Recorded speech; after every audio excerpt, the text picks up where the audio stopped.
Welcome to Bogle Park on a Sunsplash Easter Sunday. So glad you could join us. It is game 2 of this 3-game series. Number 6 Arkansas and the Auburn Tigers going toe-to-toe once again today here in Fayetteville. Well, we take it back in time. Last night, Saturday evening, the place to be, and the Arkansas offense got it going. Robin Heron in the circle, 8 strikeouts was phenomenal. Take it to the top of the second inning. Reagan Johnson, RBI single to center field. That's actually the bottom half of the frame. Arkansas offense stays on fire. Kennedy Miller drives in 2 more. And then Kaylee Wyckoff. It wasn't a walk-off, but it was close to it in the bottom of the 4th. That provided a 10-run advantage, and the run rule victory was on for Arkansas. Aaron Miller, Roy Philpott. So glad you could join us. Happy Easter. And Arkansas right now is playing some outstanding softball. And that's about as straight as you can put it. To me, I think the bounce back from last season, they lose some big bats in the order, and now it's 1 through 9. That's exactly what head coach Courtney Deifel told us. It's a team effort, and they showed that in game 1 against Auburn. It's been a complete team when you look at the number of victories so far this season, and it starts with the offense, and the numbers really tell the entire story, Aaron. You know, the run rule definitely is eye-popping, but I also look at those close battles. They've been road-tested. They've had a really tough SEC stretch so far, the big series win against Florida last weekend, and they've been able to hold on to that momentum moving forward. Lissa Hastings batting second for the Tigers. Transfer from Lipscomb, and her batting average at .415. Part of the table setters with Kylie Shaw again batting leadoff. At top of the order for Tigers, a lot of production. I think the overall message right now, Roy, is that this team, per the words of their coaching staff, has a midpoint gut check here. They've been kind of battered and tattered at this point through SEC play and needing to get a little bit of momentum under the wings. The head coach Chris Malveaux, co-head coach with Kate Malveaux in their second years. Down on the plains, Kylie Shaw will lead things off against Peyton Burnham in the circle. And we are underway in Fayetteville. Burnham, the freshman All-American last year out of Eugene, Oregon, and her numbers, a 2.66 ERA and a 7-3 mark.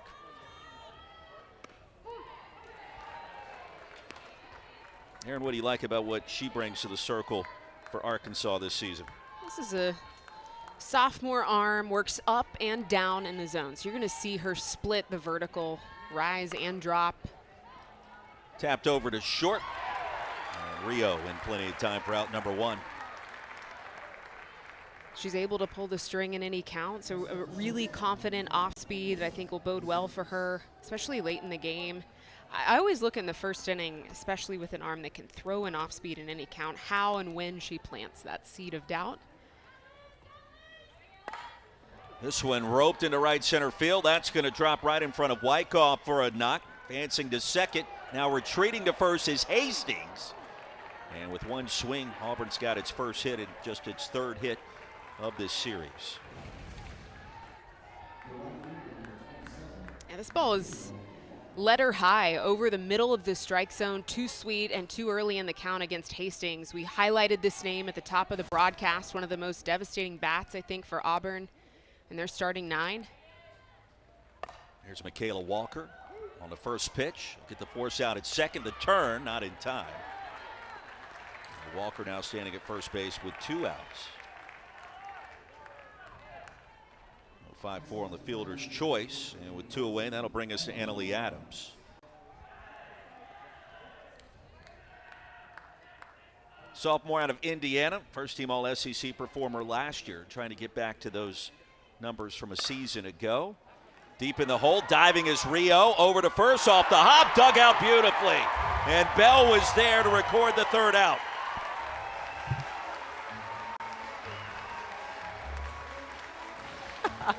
Flash the leather, Riho. This is deep in the 5-6 hole. I did not think this play was going to be made. Well, she had other plans. 6-pitch frame.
Now, the Arkansas offense has been an absolute wagon this season. From Dakota Kennedy, who had the walk-off winner against Florida last weekend here in the natural state, and on through the order. Reagan Johnson will lead things off, and Aaron, they have been so electric.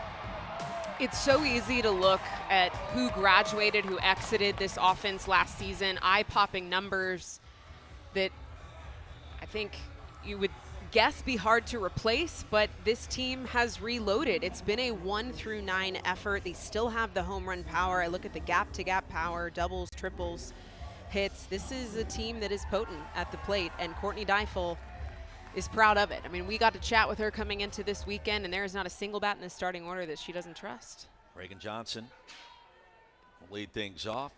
S.J. Guerin in the circle for the Auburn Tigers after 2 seasons in Norman with the Sooners, her 2nd season on the Plains with AU.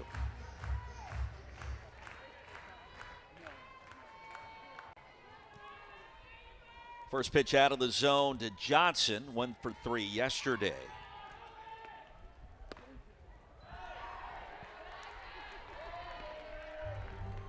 A lefty arm, 3-speed mix. You're going to see her live on that curveball side right under the hands of righties. I think the thing that pops out about this arm is the fact that she dominates against right-handed swingers, a 228 average against righties.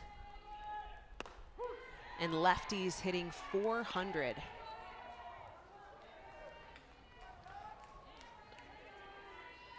Senior out of Karnes City, Texas. Courtney Deifel confirming to us that she is the fastest player she's ever coached. One of my favorite responses to that question. She glides around the bases.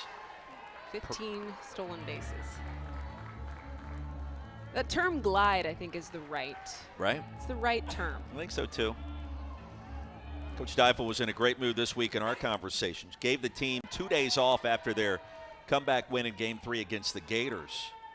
That walk-off winner by Dakota Kennedy. And everybody talking. Full count. You win a game like that in a series like that, I mean, by default, you're on cloud 9. Then ironically, longest break of the regular season ensues. Slap foul. So 2 days off. In the midst of that, they had a barbecue here at the ballpark, which I assume went very well. A barbecue after your 30th win of the season against top 10 Florida.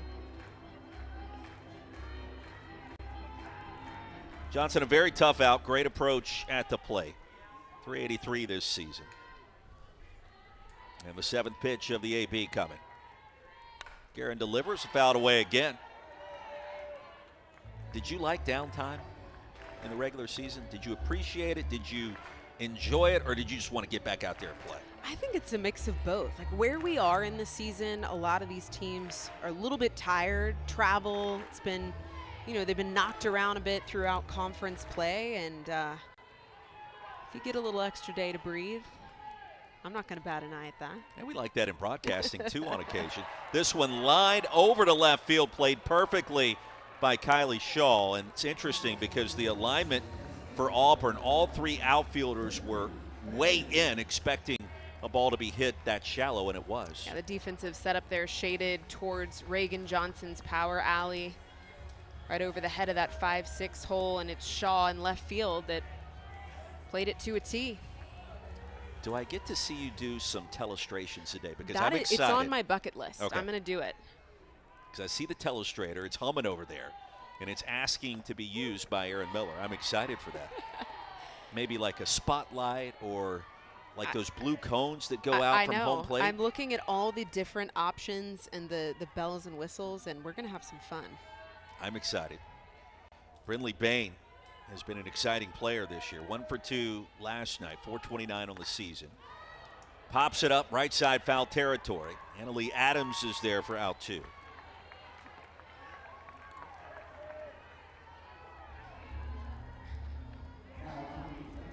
Now, Auburn's trying to find its way right now, coming off a couple of tough series losses after a good start in SEC play. And you mentioned Chris Malvo was talking with us. There you see the co-head coaches, Chris and Caden. He referred to the words gut check probably 3 or 4 times in a 35-minute conversation that we had with him. Yeah, I mean, he was very frank with us about the hostile environments that they've played in. Playing Oklahoma at Love's Field really was a wake-up call. The pitching against Mizzou was a very tough battle for them as well. Ella McDowell on the inner edge to even the count. They've only won a single series through conference play against Kentucky. And looking at the road ahead too, Roy, I mean, this is going to be tough.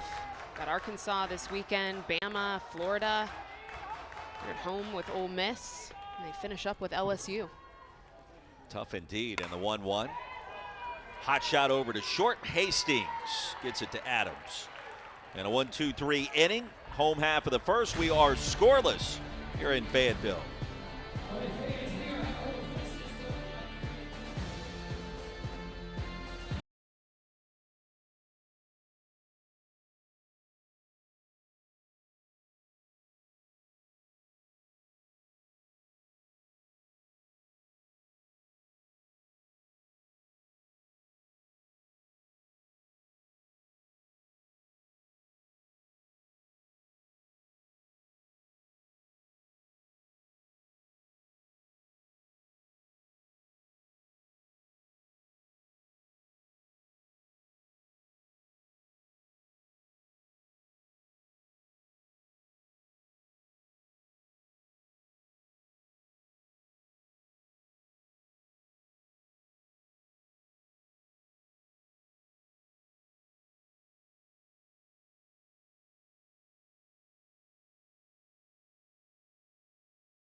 Back here at Bogle Park on this Easter Sunday, and a fast-moving first frame in the books. Aaron Miller, Roy Philpott scoreless with the number 6 Arkansas Razorbacks and the Auburn Tigers.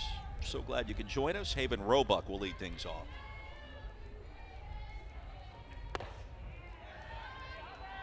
Peyton Burnham in the circle, the sophomore right-hander. Mentioned earlier, a freshman All-American a season ago, representing Sheldon High School up in beautiful Eugene, Oregon. And the 2-0 is swatted foul.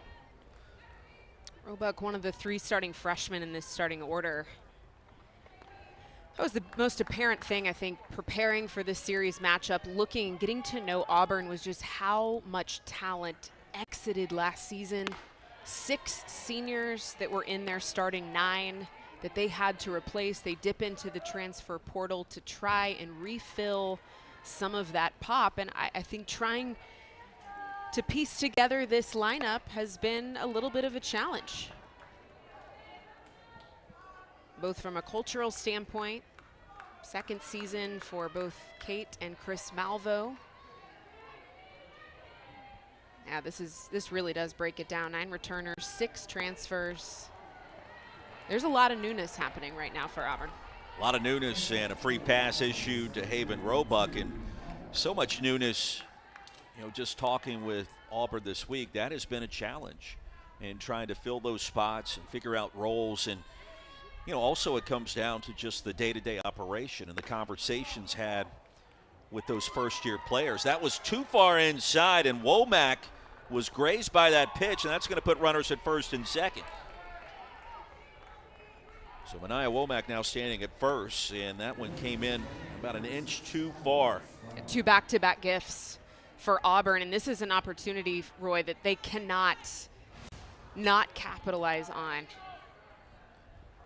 Scoreless yesterday in game 1. They were out hit 8-2. Only 2 hits against Robin Heron.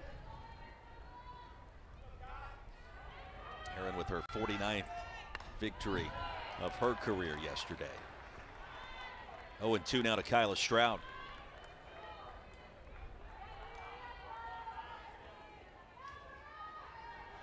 Tigers 0 for 3 in game 1 with runners in scoring position. Just 1 for 11 with runners on base this weekend so far.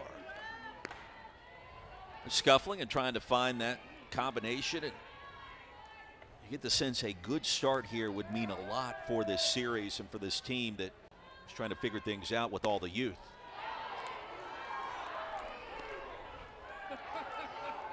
Burnham thought that was strike 3. Instead, it's 2-2.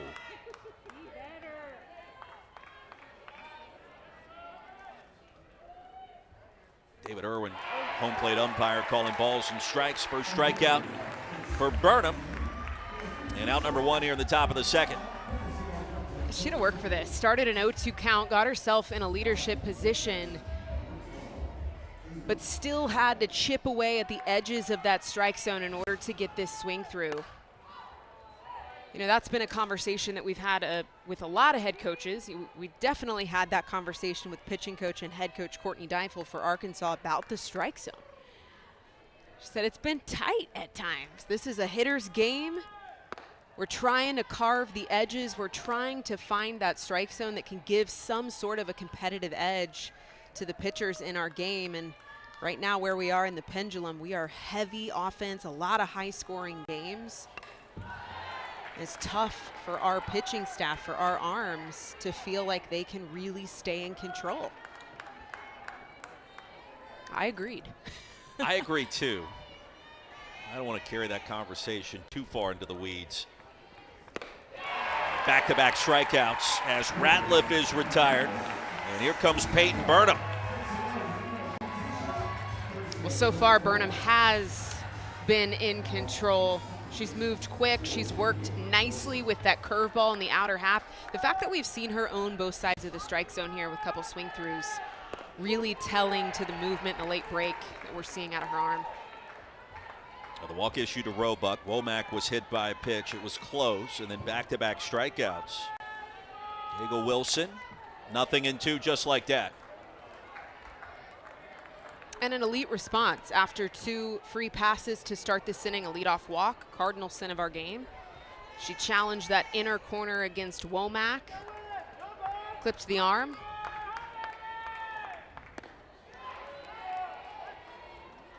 When you talk about strike zones, they have shrunk, and yeah. I can feel that. This is my 5th softball game of the season, and right away it just seemingly was the case without somebody telling me or instructing me, just watching and calling. You sense it. You sense it right away. And so scoring is up. Pitching is difficult these days there in the circle. Striking out the side is Peyton Burnham, a sophomore righty from Eugene, Oregon, and a 21-pitch frame as she strikes out the side. After 2 free passes, 2 on, no outs, she takes matters into her own hands. 3 straight Ks. Burnham finding a groove.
Back here in Fayetteville, you're watching SEC Softball presented by T-Mobile on a beautiful Easter Sunday. The berm is packed. Aaron Miller, Roy Philpott, and this Arkansas offense has been red hot to start this season already with 31 wins. You take a look at the series overall, closely contested, but it's been a while since Auburn has won here in Fayetteville in terms of a series. They'll try to change that here in Game 2 after a 10-0 setback and a run rule win by the Razorbacks last night in Game 1. Arkansas going 1-2-3 in the top, or the bottom of the first, rather. The first time that's happened this weekend. Dakota Kennedy, last weekend's hero against the Florida Gators, will lead things off.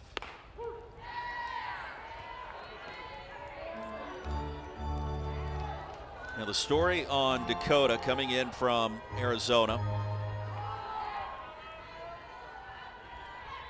She entered the portal. Courtney Deifel, very familiar with what she brought to the table, was hopeful to get a visit. They did. It was a match right away, off speed and upstairs.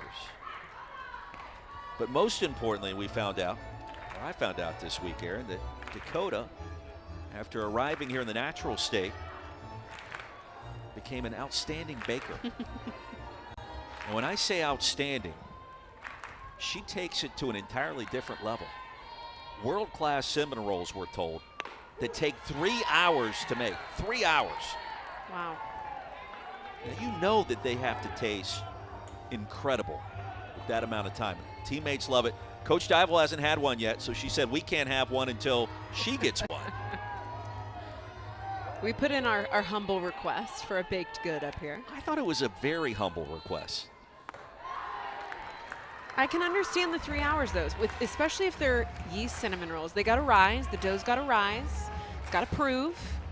I mean, it's a labor of love. You got to be patient with baking. That is why I don't bake, Roy, is because it's too scientific, and I'm not patient enough.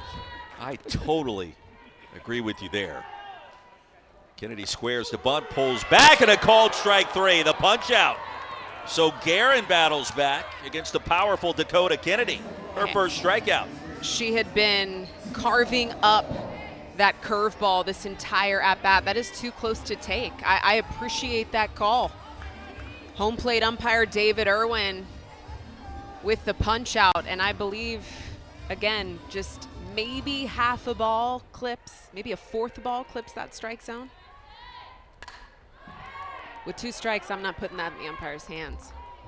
Tiana Bell digs in next. To put a bow on the cinnamon roll story, 3 hours, I feel like there's some homemade icing in there. Cream cheese or I'm out. Okay. Has to have cream cheese icing. Okay. You know? Understood. On a cinnamon roll? Understood. Got to be. Bell, the senior, was celebrated for her senior day game today. Game 2 here against Auburn. And Tiana Bell hitting .409. Began her career at Cal. Heritage High School out on the West Coast. 3 years at California, first year with the Razorbacks. Coach Deifel said she's a physical, strong softball player in every way. Does not get cheated. Violent swing was the description. I like that. I love it too. I know you do. If you're going to swing, do it.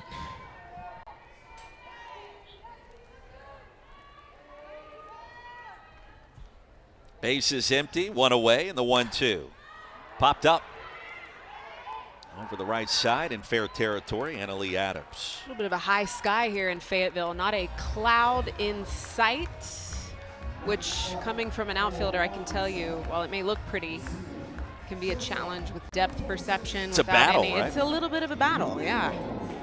You had the shades on, I would assume? I had the visor, the shades, the whole night. I mean, my worst nightmare was losing a ball in the sun. Did that happen?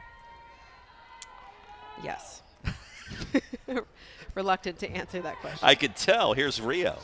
If you're an outfielder, honestly, if you are a defender in our game and haven't been victim to a sun ball, have you really played enough softball? Right. So how many times were you victimized there? I've slept a lot since then. I got pregnancy brain going on. I couldn't give you a number, but It's happened. So it was more than one is what I'm Probably. hearing. Understood. Well played by you. S.J. Guerin has done a nice job of getting ahead. First two batters she faces, quick 0-2 counts. Already ahead against Talia Rijo.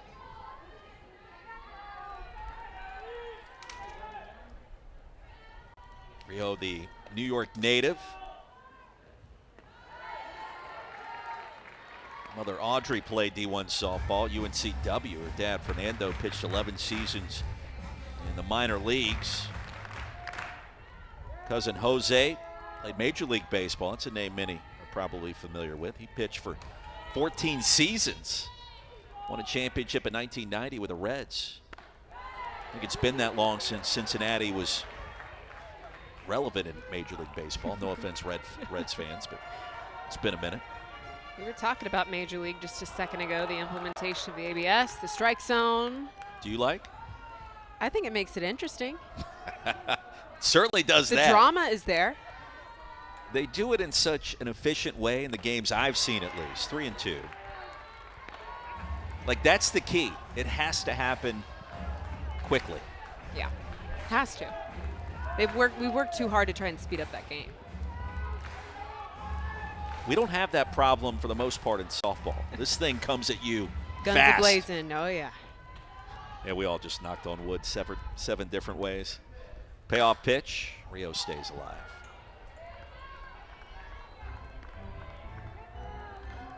It's interesting, though, to see how the technology has evolved in bat and ball sports. I mean, I can remember the first year we implemented the replay in the sport of softball at the collegiate level. Were you good with it when I was good with it. Okay. Yeah. I want the calls to be right. So you adapt. You have to. Swatted in deep right field, and just like that, it's gone. Rijo, her sixth home run of the season. 1-0 Arkansas.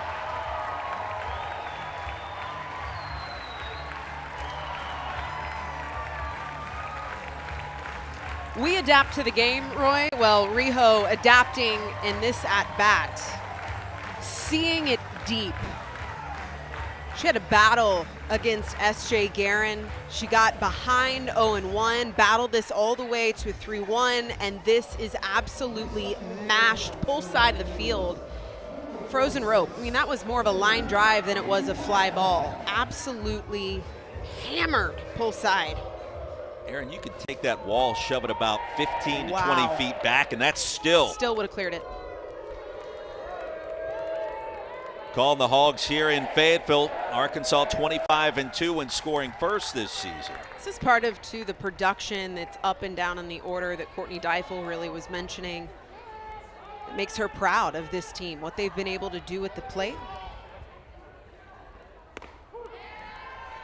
Ball and a strike to Kaylee Wyckoff. Hit the 3-run blast yesterday that made it 10-0. Yeah, Rijo was hitless yesterday. That's the first hit of the series for her.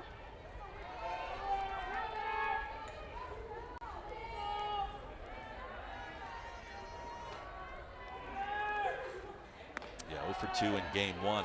Arkansas strikes first. When you look at what this team has done this year, 31-5, Aaron. The offensive numbers that we've shown to start this broadcast. The series victory against Florida last weekend. And then you look at the SEC record. They're 31-5, but they're 6-4 in the SEC. You're kind of fighting and scratching and clawing to get to that upper echelon. It just speaks to how difficult and how tough the SEC is again in softball.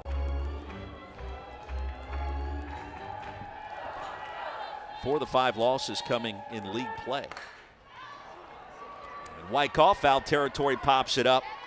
Roebuck is there. Razorbacks without a loss this season when leading after the second inning. That's exactly where they are today. First hit of the series and first run on the board. It's Rijo. The bomb to pull side. We got a 1-0 ball game here in Fayetteville.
SEC Softball is presented by T-Mobile, America's best network.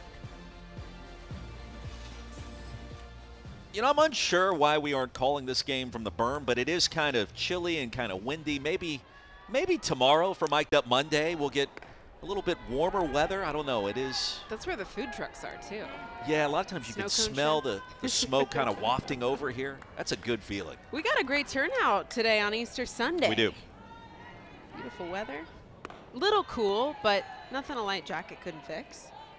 I would like to call a game out there at some point. Can we do that? Well, we need to make it happen. Call the boss. Yeah. Our producer Erin is saying she'll see what she can do next time we're all here. 3 straight out of the zone to Kylie Shaw, back to the top of the AU batting order. Shaw, the classic table setter, leads the SEC in free passes coming into the weekend.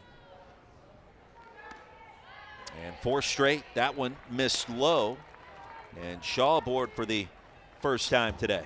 Shaw with the speed, 7 stolen bases on the year, was a Florida transfer. Came over immediately impacting this program. One of the newbies that we mentioned, reloaded for this offense.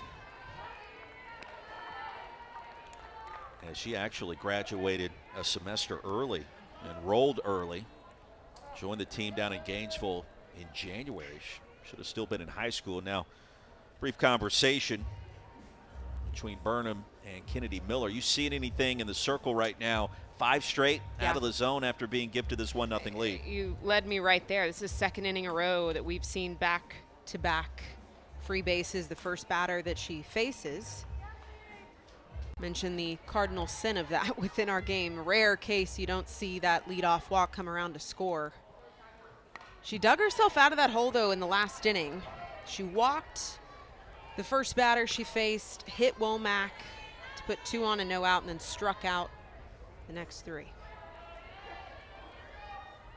Already the top of the 3rd inning. How dare we have a Cardinal sin on Easter Sunday, by the way. How dare. 2 innings in a row. I mean, you hear this a lot about pitching. It's like the age-old get ahead, but it is true. I mean, you're watching Burnham get behind, struggling to dig herself out of that hole, and at bats where she's able to go right at the strike zone early, she's got a lot of success.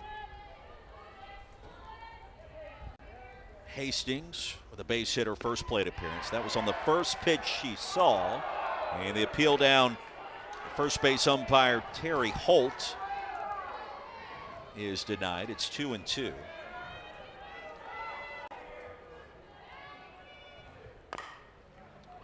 Off an awkward bounce over to Bell at first. 3 unassisted. Advancing to second is Kylie Shaw. Do you think people still score these games at home as they're watching? Does that still happen?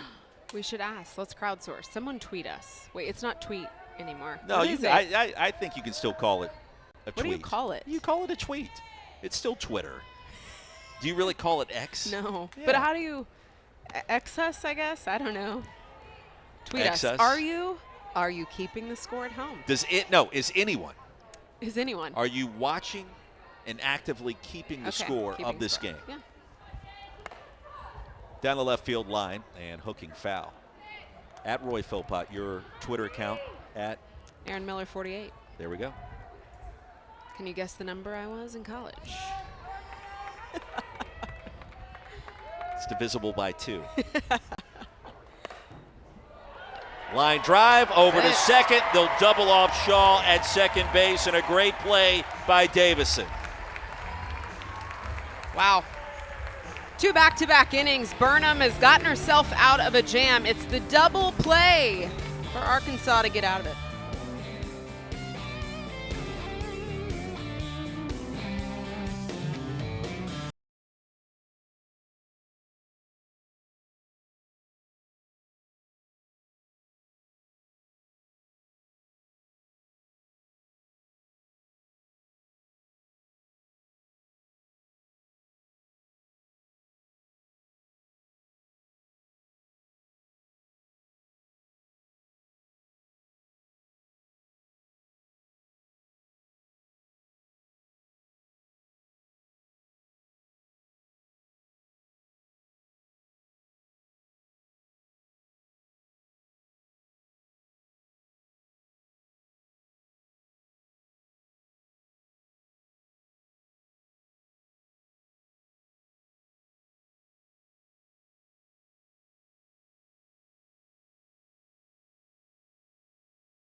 Hey, take a look at some SEC storylines. Oklahoma doing Oklahoma things. The power surge for the Hall of Famer Patty Gasso, and that incredibly talented lineup continues. How about Alabama?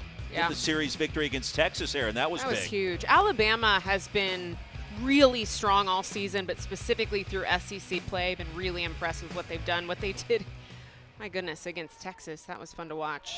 Kendall Wells right now, like we are She's not seeing. human. No, She's she's human. not. But some perspective, as Kennedy Miller leads things off for Arkansas. 1-0 lead. Aaron Miller, Roy Philpott. I saw some tweets, speaking of Twitter this week, for folks that cover Oklahoma sports, suggesting that Kendall Wells right now is having the best freshman season of any OU player in any sport ever. Wow. I haven't expanded my brain to those areas yet, but I mean, very believable. What are we at? 28 home runs now for her? 20. I'm going to Google it. I think it's 28. Ask AI. He'll know. Another leadoff walk. Happened quickly. Miller Oh, hit by pitch, actually. is standing at first base, I was going to say. We've had a couple of those that just barely grazed. The one that I didn't get a chance to react to, Mania Womack, like a fiber of the softball itself grazed a fiber of the jersey because she never reacted. It ended up not mattering. Davison, also a senior, leads the team in the hit by pitch department. I feel like every team's got a player like that, and they take a lot of pride in that. There's a toughness involved. 30 home runs. I was going to say, I wanted to say 29. She's already at 30. And we're in April. It's still Barely. early April. Barely.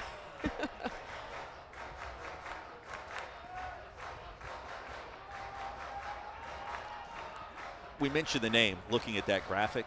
If you're just kind of tuning into softball, dusting off the cobwebs after last season, you know, basketball season is almost over, and you're just tuning in, like, that's the name that a lot of people are starting to talk about, that even more on a national scene outside of the softball community, I think could be talking about at some point this year. I would agree with that. Like, could we see Stephen A. Smith on First Take lead with Kendall Wells? I don't think we're far off from that with the numbers, the pace that she's at. Davison 1 for 2 last night in that Game 1 victory by the Razorbacks. Ball and 2 strikes here. Only mistake thrown in this game as Jake Guerin gave up the homer to Talia Rijo, celebrating her senior day in style. Davison, a senior, came over from Utah.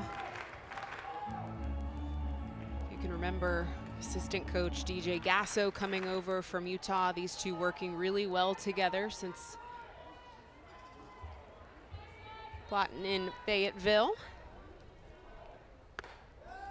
High and tight and a full count. Courtney Deifel with plenty of connections out west. You take a look at some of the transfers that she's brought in. Of course, she went to Cal, graduated from Berkeley in '03. She's a lot smarter than me.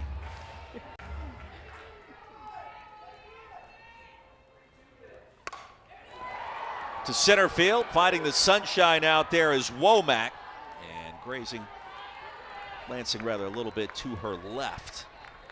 Will field it cleanly. Nice play. 11th season for Courtney Deifel. Really good support staff with her. DJ Gasso coming over from Utah. It's his 3rd season here at Arkansas. Hitting coach, specializing in that, the data, being the problem solver of the offense. Was a part of that Utah squad when they had their first Women's College World Series appearance since 1994. And I'm sure you guys know the last name, part of the Gasso family.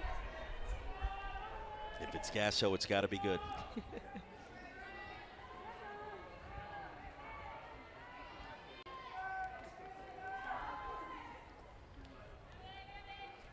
Back to the top of the order, Reagan Johnson. Both corner infielders crashing in. The attempted bunt to try to get Kennedy Miller over to second. I'm biting my fingernails waiting for the telestration here. I thought it was coming right there. I was on deck with it. I'm excited. A little bit of a shift on that outfield there.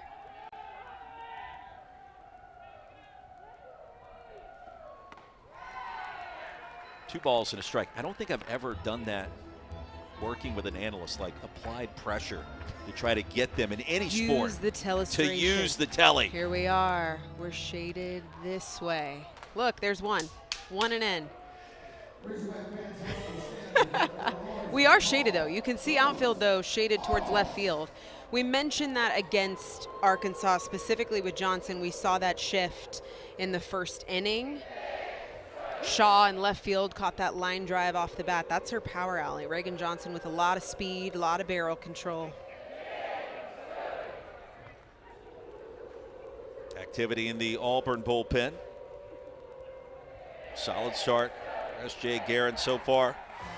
Oklahoma transfer. Boy, we saw her early and often a season ago. Butler and Herndon getting loose, a righty and a lefty. S.J. Guerin last season, Aaron, appeared in 50 of Auburn's 59 games. Second in the country in appearances by a pitcher. Brief conversation, now the 2-1.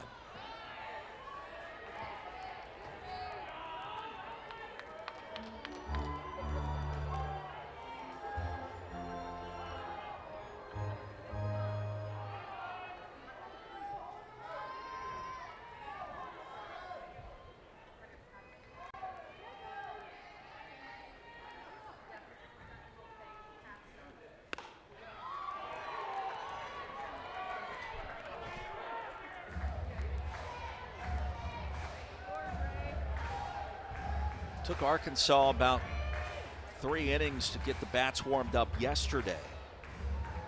Looking for some more magic in the home half of the 3rd inning today. Before you knew it, it was 10-0 in the top of the 5th. To deep left field, retreating and making the grab is Kylie Shaw. And a nice play there to record the first out of the frame. Softball next week, we'll have a 3-game series. Number 7, Florida and South Carolina. Friday and Saturday's games right here on the SEC Network. The series finale Sunday afternoon on SEC Network Plus. Like everything else, all games also on the ESPN app. So 2 outs, with a runner at first. Arkansas has been incredible with 2 outs this weekend. 6 of its 9 hits have come with 2 outs, including the Rijo solo blast in the bottom of the 2nd inning.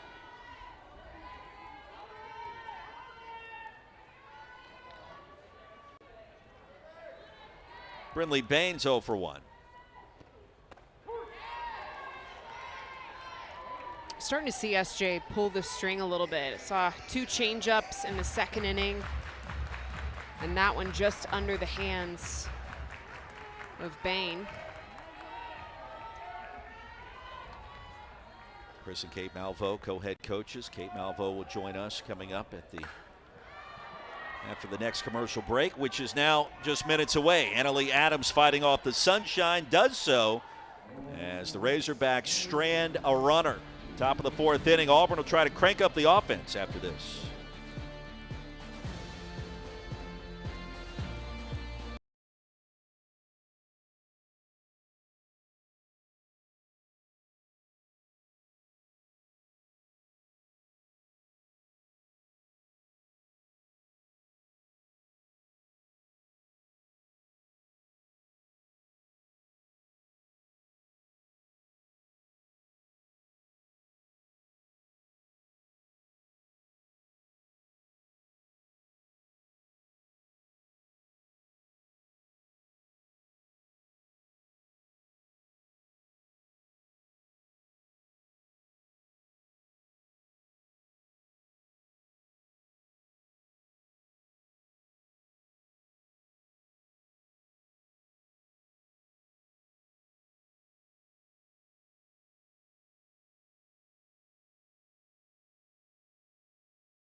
Welcome back to SEC Softball, presented by T-Mobile here at Bogle Park in a 1-0 ball game. Arkansas with the lead. Aaron Miller, Roy Philpott, joined now by Auburn co-head coach Kate Malvo. And, Coach, appreciate the time. Happy Easter. How do we get the offense cranked up a little bit here coming up at the top of the fourth? Well, what I will say is I think we've done a really good job of over-adjusting to what we want our plan to be. And so it's nice to see those over-adjustments. It may not look like what everybody wants it to look like right away, but we are committed to it, and we're seeing ways that that's showing. And so we're super proud of what we're doing.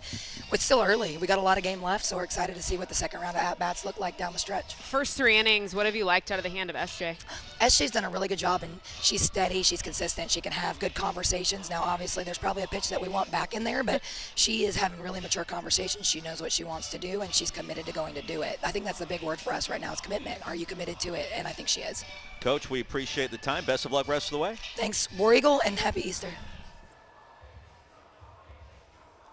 Straight business from her. Oh, yeah. I enjoy it. Every time we get a chance to talk to the Malvos.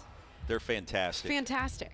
It's a great dynamic, too, and I was asking you about it before the game started, to have husband and wife as co-head coaches. It really is interesting how it's worked out. A great season last year, their first campaign coming in after stints at Missouri and Tennessee as assistants. And obviously a great dynamic and great relationship. Their 2 kids are here in Fayetteville today, too. They attended Mass this morning for Easter, which is awesome. They got some family in town, and Kate did confirm the Easter Bunny did come visit the kids, so all is well. There they are. You and I were debating, what would be harder? Husband and wife dynamic or mother-son, son-daughter dynamic on the coaching staff? What would be tougher? I would strike out across the board there. You're like, all the above. All the above. I am amazed at how well it works for the Malvos. I really am. And I'm curious to get your perspective. Fly ball, deep right field. And Annalie Adams gave that one a ride. Wyckoff was there at the track for out number 1. I think both would be challenging. Okay, so you admit that. They each would have their own challenges. But my gut tells me working with my parent would be more challenging. Than your husband. Yeah, then like your partner, you know, your equal. But having a parent, there's a little bit more different dynamic, hierarchical dynamic you'd have to kind of work through. But hey, there have been programs where it has been successful. See a lot of the husband-wife combination in gymnastics. Yes, you're right, Which it has gone very well, various programs in the SEC. Ball and a strike to Haven Roebuck. Chris was great with us this weekend and totally transparent that you talked about what he told us. It's gut check time for this young team, and that's a laser beam into the Arkansas dugout. I think everybody's okay down there.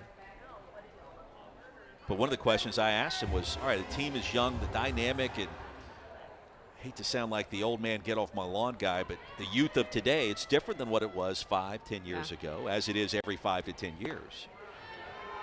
And that's part of the conversation and the adaptation into the approach and what you tell a team that, he said midterms are going on right now. And that's something that, we're battling a little bit, and we got to make sure our focus is there. Punch out, Roebuck is retired. 4th strikeout of the game for Arkansas. Yeah, this is on the inner half. You can see the late drop. Falls right off the table at the knees. Really nice spin, tight revolution. Inner half to Womack. Burnham lives in that arm side lane, pretty dominant on that side of the plate. Already an impressive resume just as a sophomore. Popped up and that'll drift out of play. Mentioned from Eugene, Oregon, Sheldon High School, Aaron. Led the Fighting Irish to back-to-back state championships rather. 23 and 24 for Peyton Burnham. That's just kind of a fun nickname for your high school team, the Fighting Irish. You think about Notre Dame. No, it's Sheldon High School in Eugene, Oregon. It was the Oregon Gatorade Player of the Year as well, the 1-2. Hammered foul.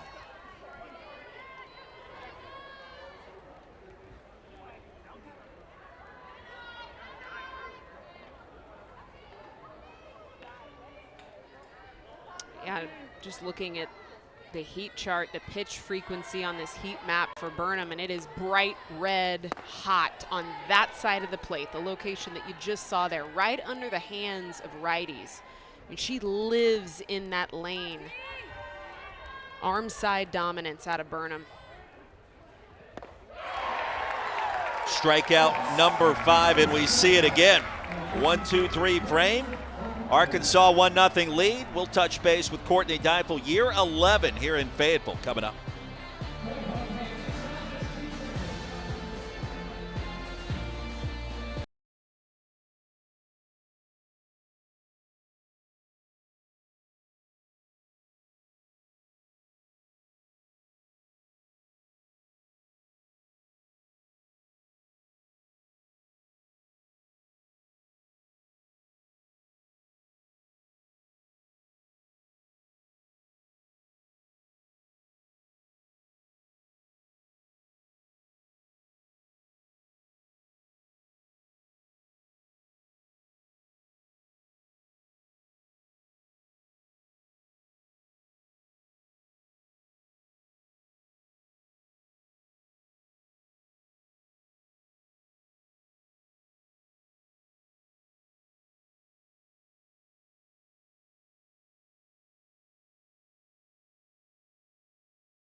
Mic'd Up Monday is awesome to give the fans an inside look. We got one game left. We need to show that we're the most excited to play. We have some really great minds, and we have some really big personalities. Let's go!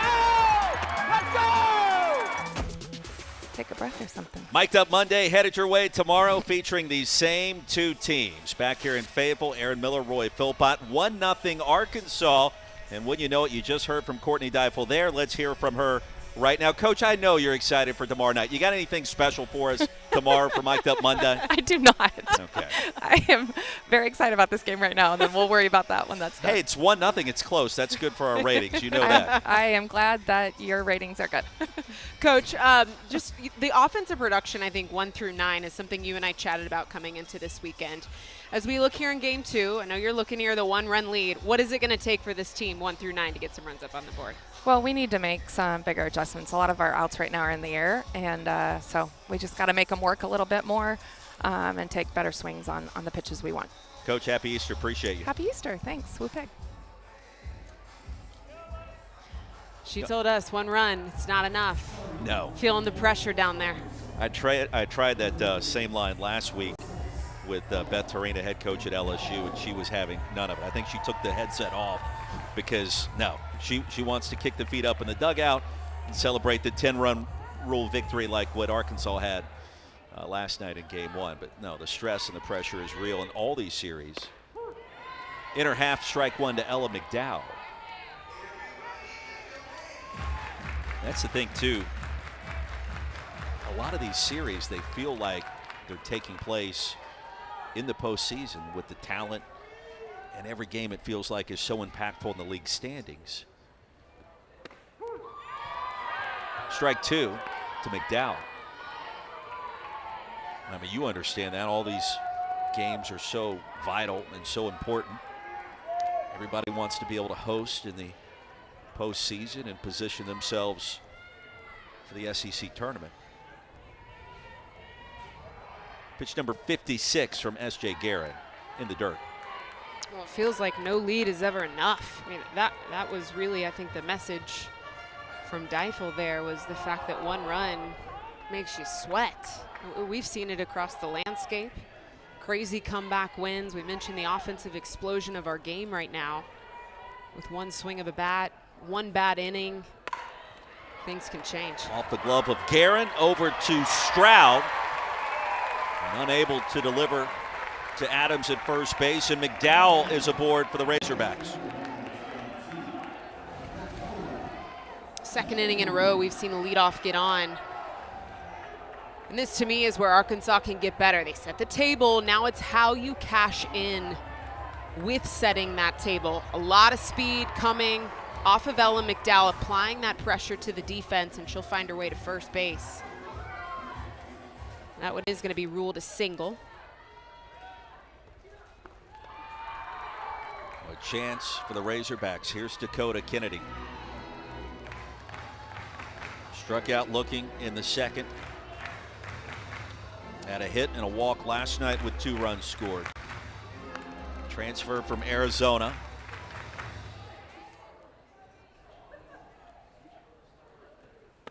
Kennedy's got speed. We saw her flash a little bit of a run through the box last trap at bat. She flashed the bunt.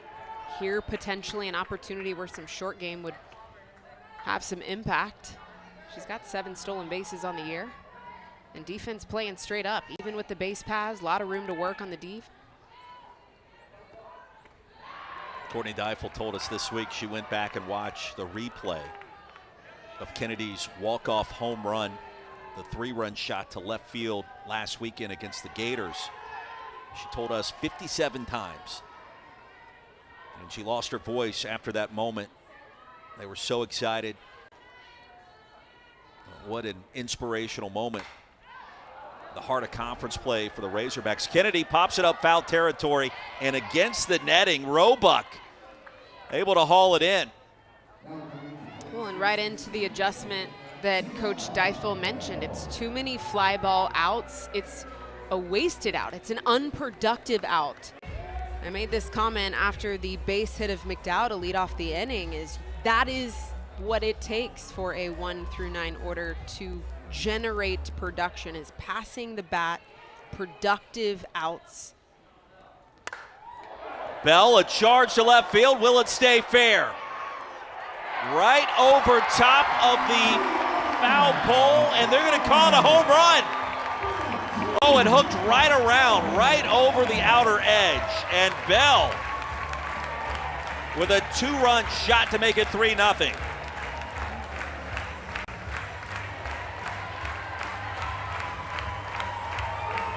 Absolute moonshot. If you're gonna hit one in the air, you better make sure it's out of the yard. This one is right down Broadway. I mean, Guerin just misses too sweet against Tiana Bell. Right over the top of the foul pole. And this is important to note. The fact that this ball was above the foul pole, exits the field above the foul pole, you cannot review that. That is a swing that is not in the clear to go to replay on. So it is going to stand how it's called. It's a 2-run shot.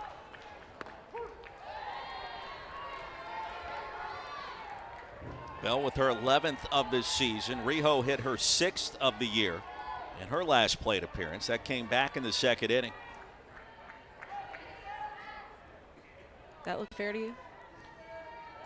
We kind of have a tough angle up here in the booth, too. I thought we actually had a really good angle because we're looking kind of right down the line the way that we're positioned as opposed to right behind home plate. Yeah. I did think it was fair. Yeah. I did.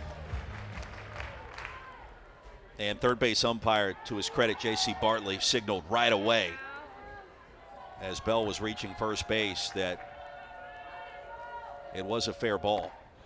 Yeah, it's interesting on batted balls, kind of looking through my flow chart here of what's reviewable, what's not. A home run or not is reviewable, but it is not reviewable if it is higher than the top of the foul pole. So a little, little caveat to that. Did not know that. Yeah. So that would not have been a sequence that could be reviewed because that's exactly right. what it did. Here's another blast. Right field ballpark is going to hold it. And retreating was Michaela Walker for out number 2. I learned something right there. Good on you. Thank you. You're welcome. Now you know. Now you know. Knowing's half the battle. And that's part of, again, you and I talked about the evolution of the game, the introduction of the replay. As an analyst and too as a play-by-play, it's like now we've got to understand all the the rails that come with the replay tool. What can we look at? What can we not? It was a moonshot, but from our angle and vantage point, it looked like crossing over the left field wall, fair territory. And it did hook ever so slightly after that. Those are tough umpire calls there when that ball is sky high. Trying to position yourself to see fair or foul, it's tough. 0-2. Give me one more look of that home run moments ago. That angle perhaps doesn't do it justice. So, yet the vantage point there makes it look like it's arguably more foul than fair. There you see That's a right better over look. the top. Yeah, crosses over the mesh on the right side of that foul pole. Well, the Razorbacks already their 4th multi-home run game in league play this year. You have Bell and Rijo joining that party. Kaylee Wyckoff, of course, had the 3-run blast yesterday. In this very same part of the game, bottom of the 4th.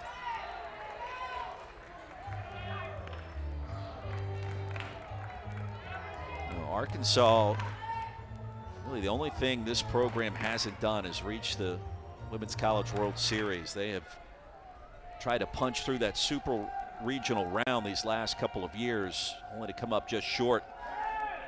And you wonder, could this be the team that finally breaks through?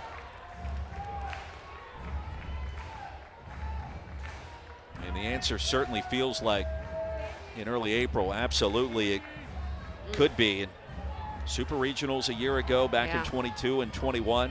Been knocking on the door for some time. Been right there. The payoff. S.J. Guerin comes home. And another shot to deep right field. That one to the burn. Wyckoff, home run number 5 and her 2nd of the weekend.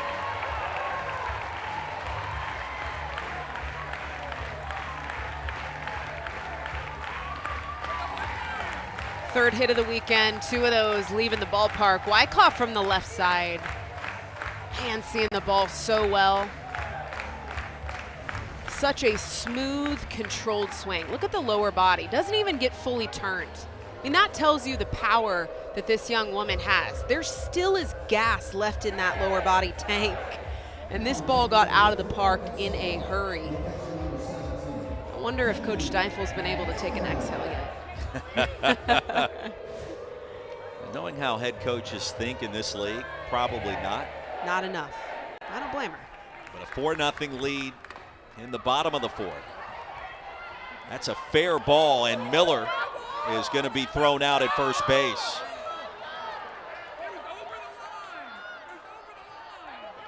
And the Razorbacks do their damage. Bell with a home run, her 11th, and Wyckoff her 5th. And they do want to take a look at that play. Courtney Deifel thought that it had rolled foul and that Miller should get another swing. This is reviewable. Fair or foul is reviewable.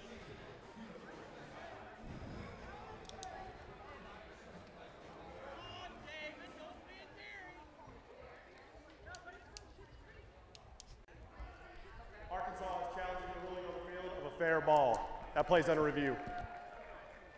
Aaron, in real time, I thought it was retrieved just off the outside edge of the third base line. So what's interesting is what was going through my head was why Ratliff wasn't allowing this to roll more foul. You see, she pops out of the box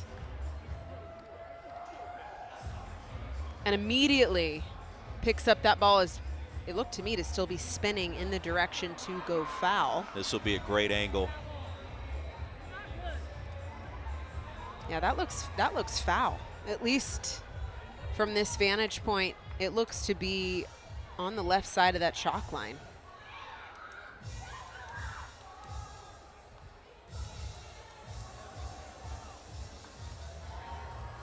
I thought it was on the outer edge of the line as she retrieved it.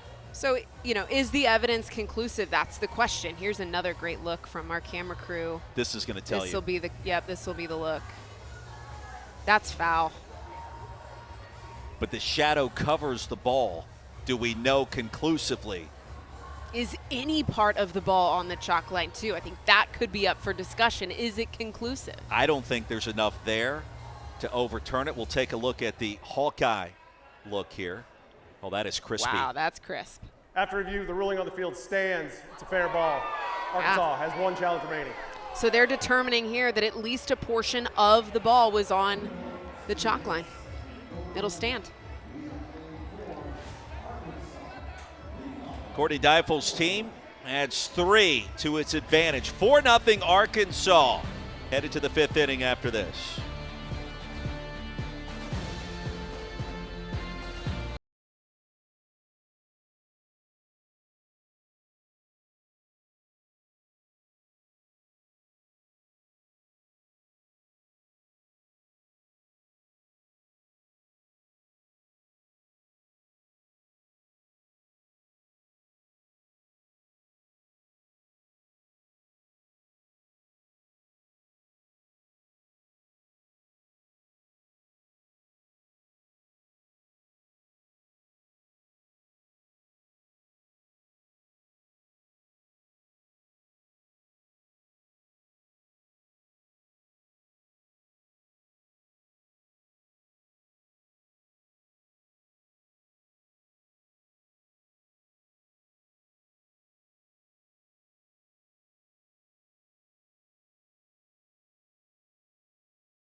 Look at Best in the Game brought to you by T-Mobile. Sophomore right-hander Peyton Burnham in the circle. 5 strikeouts so far, Aaron, and has been lights out for the Razorbacks. You know, where she struggled at times getting behind, I think she's made up with a phenomenal response afterwards, carving up both sides, strong arm side dominant strike zone, and has gotten Ks where she's needed them most. 5 so far through 4 innings.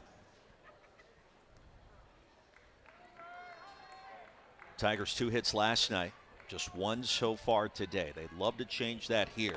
7, 8, and 9 due up first for AU. As Kyla Stroud falls behind 0-1.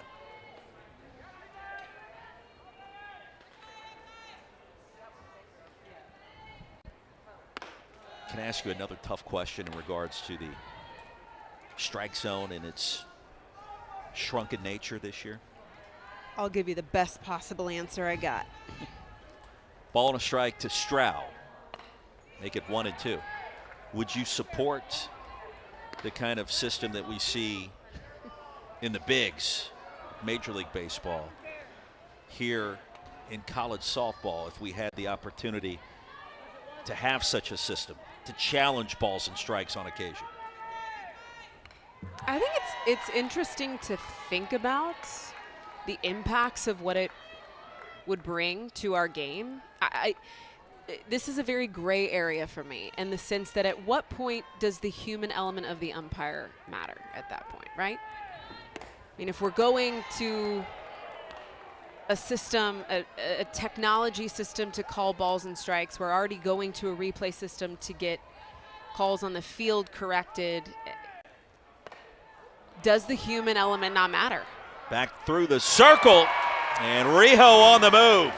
Delivers a strike on a laser over to first base. Rio's been money at shortstop.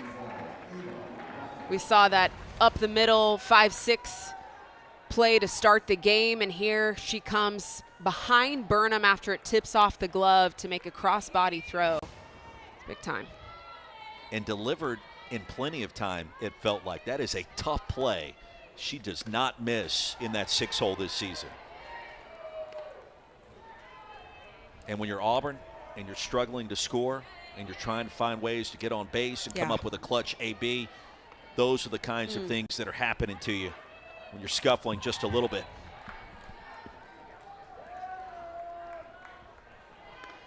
Ball and a strike to Ava Ratliff.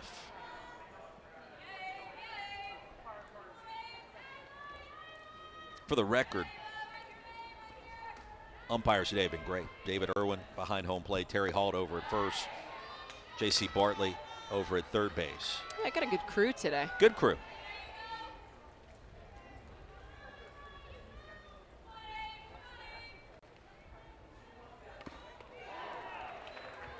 That would be a question if I could get like all of our analysts, all the colleagues of ours at ESPN around a round table. All of us gals that played, like, what do we all think about this? That'd be the $1 million question. I'm going to text Michelle exactly. and Amanda right Get now. Get a massive group text going. Weigh in, please. Then they would just make fun of me for something I said or did on air. You know what's interesting is typically those types of questions, you'd get one answer from the pitchers and you'd get a different answer from the hitters. But I don't know that that would be the case for this specific topic, because I can see an advantage and value on both sides of the ball. Good use of the word value there. Sounded very professional. 3 balls and 2 strikes. Burnham steps out and now back into the circle.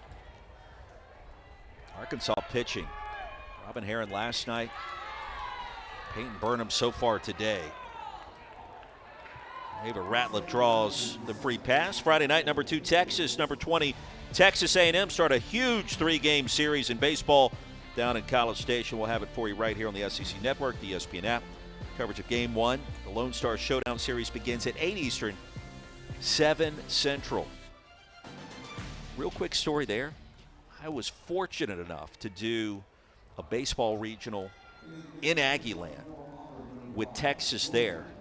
So it's postseason baseball, Lone Star Showdown. It's a game that went into extra innings. And, you know, I call all sports, football, basketball, baseball, softball, women's hoops, flag football in the middle of summer, all sports.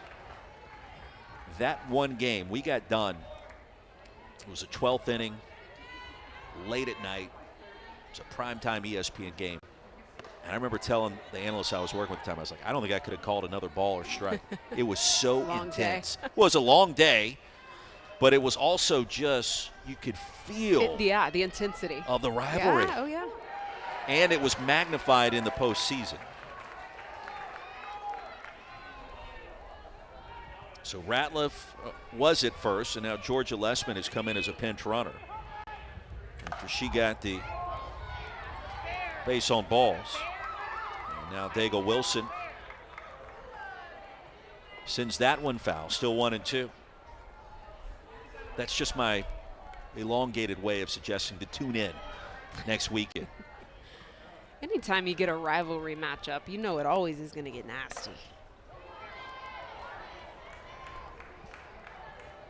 You were a part of a lot of those games with a lot of different rivalries. We did. We had a lot of different rivalries when I was at Oklahoma. I mean, it's OU Texas, right? It's number 1. I mean, right. And then, you know, you've got the in-state rivalry of OU and OSU. And then we kind of developed one a little bit with Bama. Like, there was a lot of tension between Bama and I while I was at Oklahoma. And a shallow left, and Kennedy over to retrieve it. And now the Tigers with runners at first and second. That'll be the first hit of the weekend for Wilson. It's back to the top of the order. Yeah, a little something brewing here for Auburn. Less than 2 outs, 2 on. And I keep going back to Burnham, just getting caught behind in at-bats, having to claw her way out of hitters' counts. And now rolling this lineup back over. It's up to the top with Kylie Shaw. Shaw, remember, leads the SEC in walks this season. First pitch swinging, could be 2. There's the tag, and it is. Davison, the standout nifty glove work, gets it done for the Razorbacks. Defense, once again, helping Burnham out of a tough inning. You just cannot run into that tag. Wow.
did everything that they needed to do. Want to mess around with this OU. Stanford firmly in control. Huge weekend for Florida State. It is gone! She slams it into the ground. Oh, next weekend, the place to be, the ESPN networks, all those rivalry matchups. And back here in Fayetteville, Arkansas, this series has been dominated so far by the Hogs. You look at that 4-0 lead today. Off-speed pitch to kick things off here in the bottom of the 5th inning. Out of the zone to Carly Davison. Just made an incredible play over at second base. Tag and the throw to first. The 4-3 double play. By the way, in that promo, you heard both of our voices. That's kind of fun. Isn't that odd that we were able to?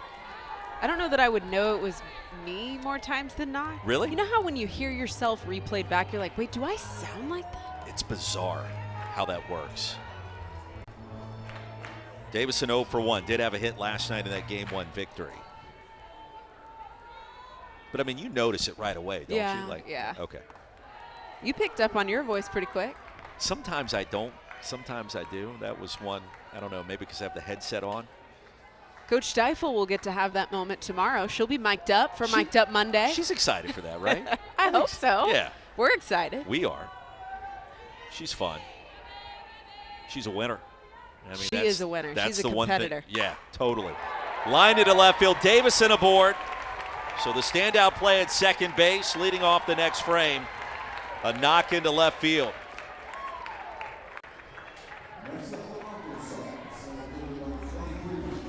The challenge for this offense was to get the ball out of the air.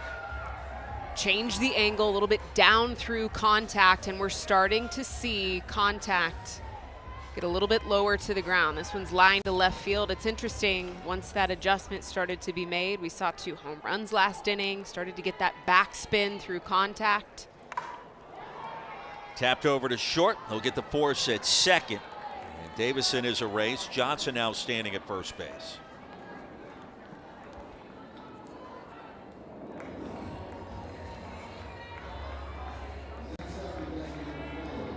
First out in the inning for S.J. Guerin.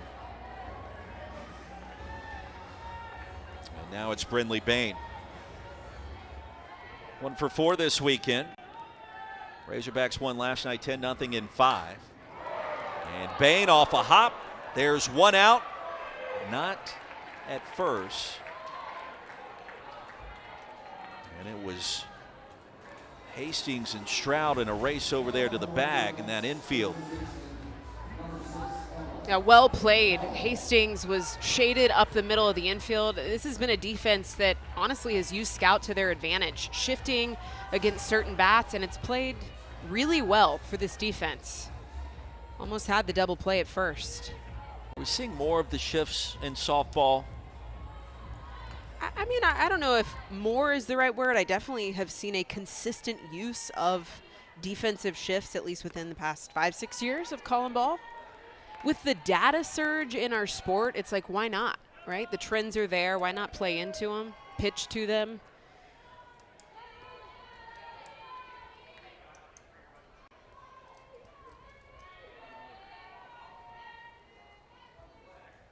Bain at first base. Ella McDowell. Ava Ratliff did re-enter as the catcher for the Tigers.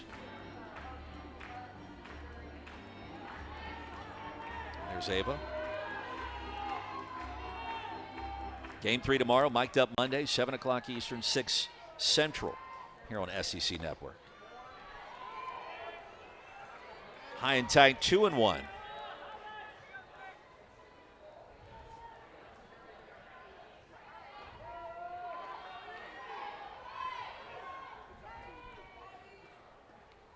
Dow, a native of Richmond, Texas, Foster High School.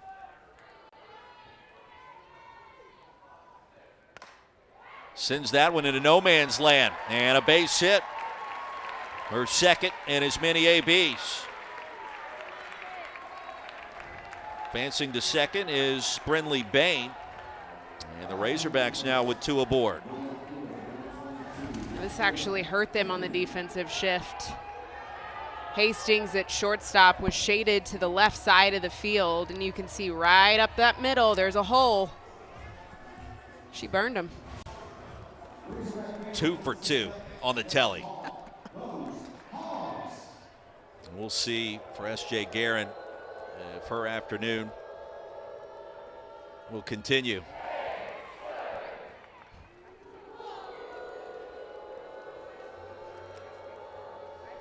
Second season for assistant coach Riker Chasen, specializing in that data and human performance. Talked about the impact of data on our sport. That is his specialty. Pitching coach here for Auburn. Had spent a season at Ole Miss, 4 seasons at LSU, and competed with the USA men's fast pitch team. Pretty decorated resume. No question. A pair of righties staying loose in the Auburn bullpen.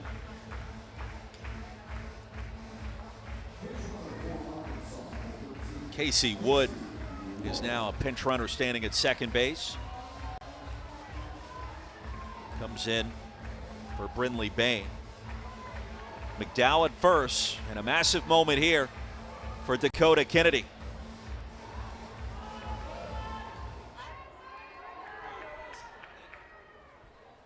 And a first pitch, Kennedy takes strike 1 on the outside corner. Well, it was Dakota that provided all the fireworks last weekend against the Gators. You wonder if that ends up being not a turning point for this team, but perhaps an indicator that they are ready to break through to the Women's College World Series.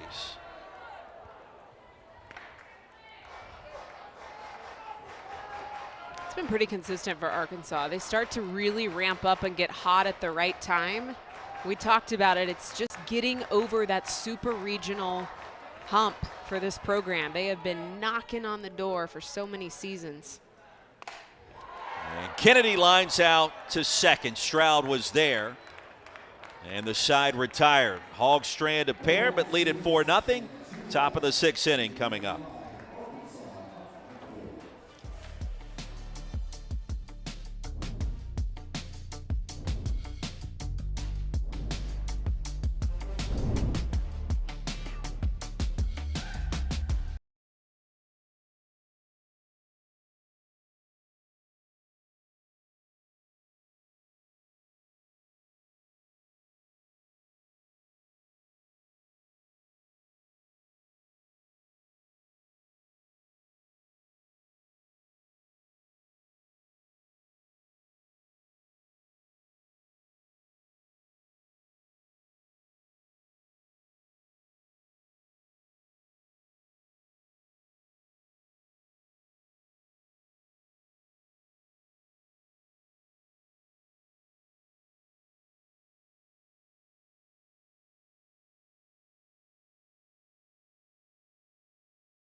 Back on the berm, where else would you rather be? The sun beaming down on an Easter Sunday, and some young Arkansas fans enjoying what they have witnessed so far, not only today, but last night. 10-0 win in Game 1 against Auburn, and currently leading 4-0 in Game 2, trying to take the series right here and right now. Aaron Miller, Roy Philpott.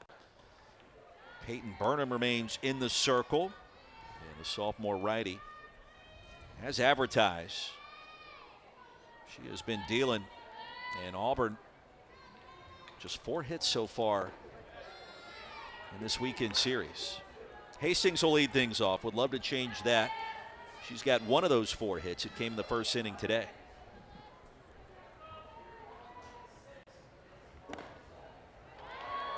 Co-head coach Chris Malvo told us Alyssa transferring in from Lipscomb.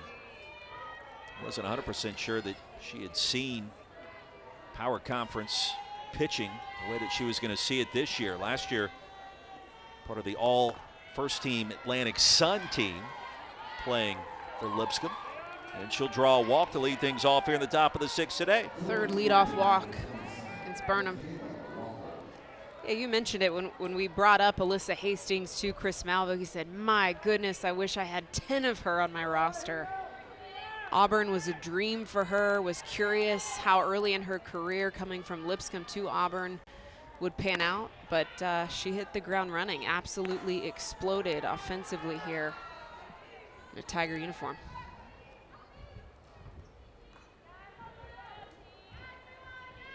Kayla Walker, LSU transfer, Georgia native. Kayla has 3 grand slams this season, 3. Yeah, 10 home run year so far. Described as softball obsessed, like always wants to be on the field. Very high energy athlete and never good enough, which can sometimes, that can be good and bad. Was that you? I'll be honest, no. No. I like the transparency today. I mean, I think the way I tried to approach playing was that it never stays the same. Walker, Rijo. Is it 2? Indeed it is. Wow. Oh, the quick turn. Crisp delivery. Where Burnham has had a little bit of smudges on the record tonight in the circle with balls and strikes, her defense has been lights out behind her. Unbelievable. 3 double plays today for Arkansas. They've been at the top of the SEC in that category. Annalee Adams to right center. And Johnson tracks it down. Well, the scoring threat ends quickly. Home half of the 6th. Up next.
Five, 6, and 7 coming up for the Razorbacks. Wouldn't you know it? Those are the 3 players that have left the ballpark. Tiana Bell, Natalia Rijo on senior day for her, and Kaylee Wyckoff did it again. Yeah, these are absolute blasts, too. That one off the bat of Bell, tall over the foul pole. The other 2, absolute frozen ropes. Line drives out of this ballpark. Been a collective effort for this squad all weekend. Razorbacks have been on fire offensively and defensively. You take a look at the surge in power again for Arkansas today. 3 of the 6 hits for home runs, and a new pitcher to tell you about as well for Auburn. By the way, 3 double plays today we mentioned for the Razorbacks to end or help end that last inning, as Bell fouls out to third. Now 27 DPs on the year, tied for second nationally.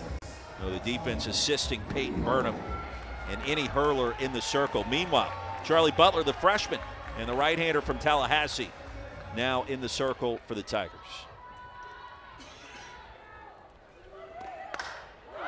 Hammered, left center field, up against the track, and I think the wind kept that in the ballpark. I think you're right.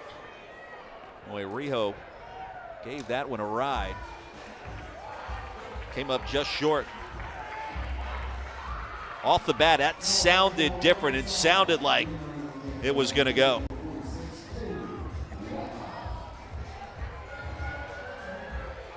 Has this not been the fastest paced game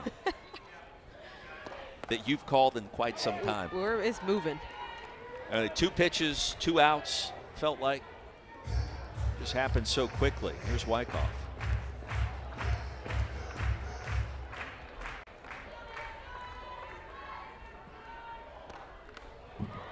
Start to see the off speed there out of the hand of Butler. Much different look from S.J. Guerin, the lefty, who she relieves for here.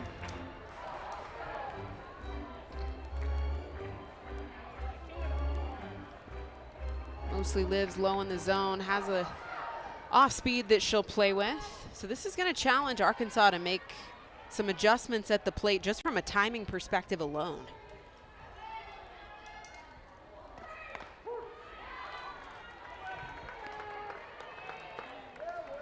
Coming up for Auburn in the top of the 7th.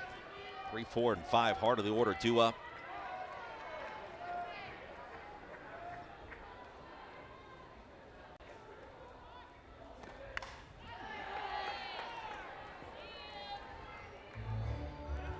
Easter Sunday, game 2 has flown by.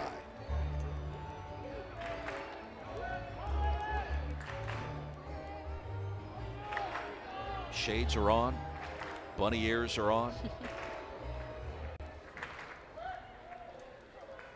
And apparently an Easter egg hunt is coming up after this game concludes. Auburn hopes that's still a long ways away.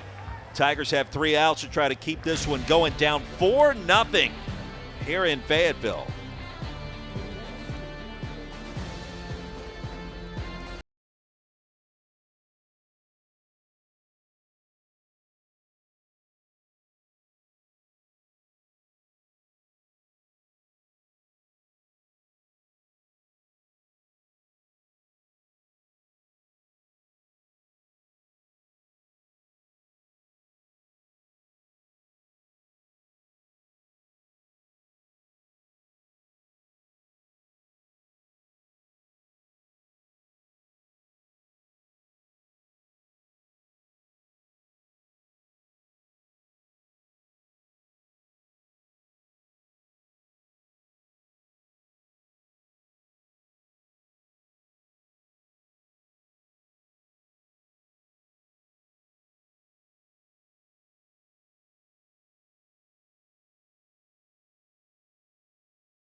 SEC Softball is presented by T-Mobile, America's best network. Hard to believe already. Top of the 7th inning, 4-0. Arkansas looking for the series victory in Game 2 against the Auburn Tigers. as we welcome you back to Bogle Park on this Easter Sunday. Aaron Miller, Roy Philpott.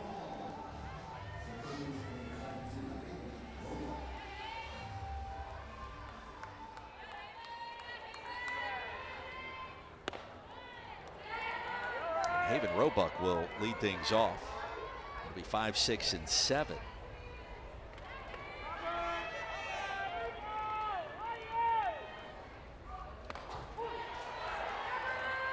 Ball and a strike. Haven reached via the free pass in the second inning. Had one of Auburn's 2 hits last night in game 1. Home run distance, but turned on it too quickly. Aaron, it's one thing to try to rally and extend this game or grab a lead here in the top of the 7th, but Auburn just trying to find a way to score.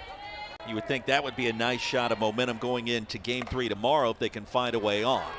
Awkward hop with the spin, fielded cleanly by McDowell, and there is one away. Especially with 3-game series, it doesn't matter the situation that you're in. Every single rep, every out that you have left is an opportunity to learn more about who you're facing. That's why SEC series, especially at this point in the season, so tough. It's because you got to face them 3 times. Every single game matters. Tomorrow, Auburn's got a golden opportunity to try and tuck a W in the back pocket, and it, again, where we are in the year, you can't overlook that chance. Robin Herron went the distance yesterday. A run rule victory for Arkansas in the circle with 8 strikeouts. Peyton Burnham trying to go the full length as that one came in and clipped the elbow of Womack. Second time today that she's been hit by a pitch. And with one away, Auburn with the runner at first base. Auburn's done a nice job at taking the free passes. 2 hit by pitches. 4 walks. 3 of those walks coming as a leadoff.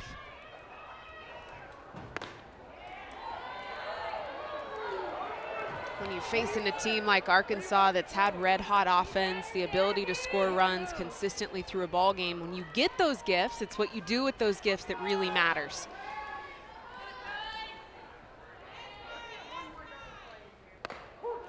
Ball and a strike to Kyla Stroud.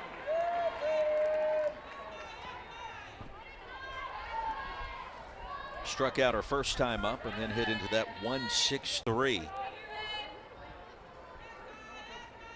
Another great play by Rijo over the hole. It's short. Only play will be at first for McDowell. And Auburn down to its final out. Womack advancing to second. Arkansas in this infield, this defense has been well, incredible this season. We've seen that on full display today, Aaron. One of the reasons this team is knocking on the door of its 32nd win. Inside out swing to right field. There it is. 4-0 the final score. First time Arkansas has opened a conference series with back-to-back shutouts in 11 years under Courtney Deifel. It took a little bit for Arkansas to rev up the offensive production, but once they did, it was hard to stop them. And for Auburn, another shot tomorrow to try and put a dub in the SEC column. Just a very put-together Arkansas team. We saw it last year, but there's just something business-like about the Hogs this year, I think, that's going to bode them well as we look into postseason play. That is a great way to describe it. A complete team that is clicking on all cylinders. And on an Easter Sunday, they'll call the Pigs, call the Hogs. That's what they like to do. And here at Bogle Park, everybody leaves with a smile on their face. Series in hand with back-to-back shutout wins in the SEC. Not easy to do at all. 4-0 our final score. Pitching has been complete. The offense, 3 home runs today, more than enough to secure victory number 32 and now 7-4 in the SEC. For Aaron Miller, I'm Roy Philpott as we say good afternoon and happy Easter on this Sunday.